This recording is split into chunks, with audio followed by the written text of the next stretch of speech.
You ever fall asleep somewhere familiar and wake up somewhere that smells like bleach, with white light burning through your eyes and no memory of how you got there?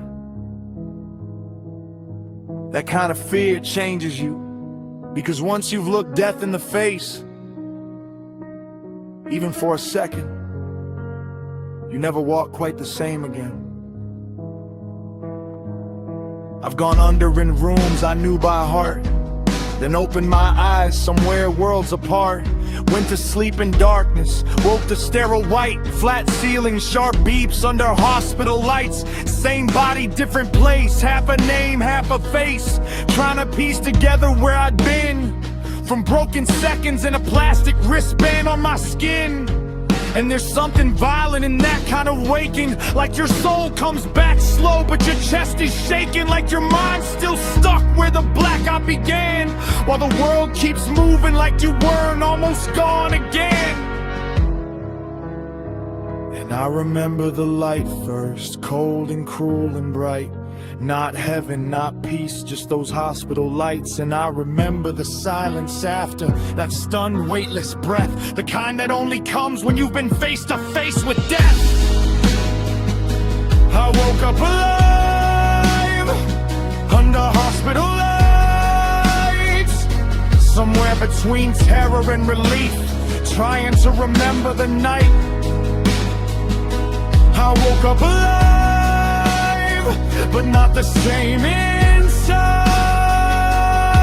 Cause once you stare down the dark that close, you carry it forward in your eyes.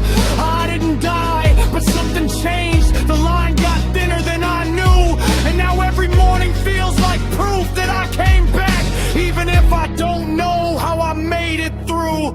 There are blanks in my memory I can't fill in, just fragments, voices, motion, skin, a hand on my arm, a name called twice, shoes on tile under fluorescent white.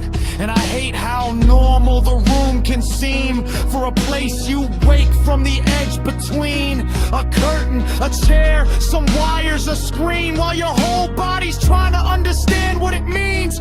Because it's not dramatic in the way people think. It's not some movie moment balanced on the brink. It's confusion, nausea, fear and breath, and the horrible thought that you got that close to death, close enough to lose the room you knew, close enough to wake up in one you never chose, close enough to realize life can shift between going to sleep and opening your eyes to this. And still I move forward, because what else do? You carry the image, you carry the light, you carry the truth of the hardest night, you carry the fear in your bones for days, and still somehow drag yourself onward anyway.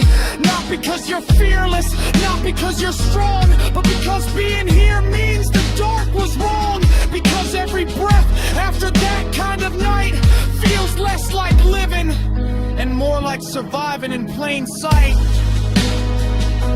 I woke up alive, under hospital lights, with death still hanging somewhere behind my eyes. I woke up afraid, but I still moved on. Because when you come back from the edge like that, you learn there's no clean way to carry on. I didn't win, I didn't heal, I just kept going, cause it was real. Because waking up there meant I still had breath, and maybe moving forward is how I answer death. I still think about the light sometimes, that white, that cold, that feeling of being nowhere, then suddenly somewhere, and still here. And maybe that's all survival is. Waking up, shaken, changed, and going on anyway.